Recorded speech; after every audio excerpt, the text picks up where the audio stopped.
Mga kapatid, ang alitin hindi umaalis. Ang alitin hindi nawawala.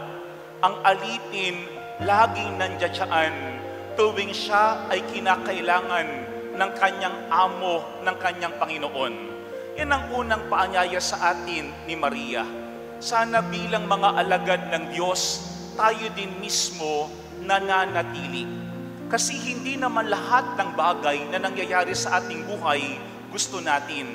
Hindi lahat ng ating karanasan sa ating buhay ay maaaring kaaya-aya para sa atin. Pero yan ang unang paalaala sa atin.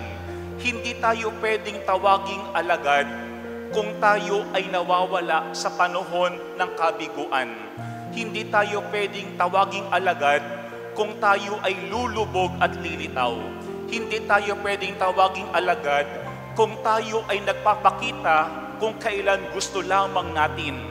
Pero mga kapatid, ang alagad, unang katangian, nananatili.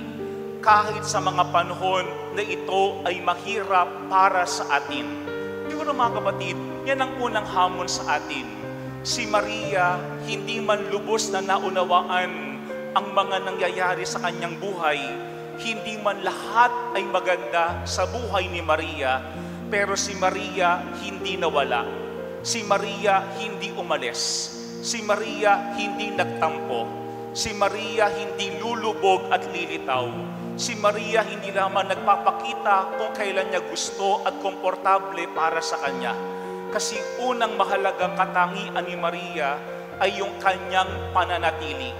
Tandaan natin, ang tunay na alitin hindi nawawala. Ang tunay na alitin at lingkod ng Panginoon nananatili kahit ito ay mahirap sa atin.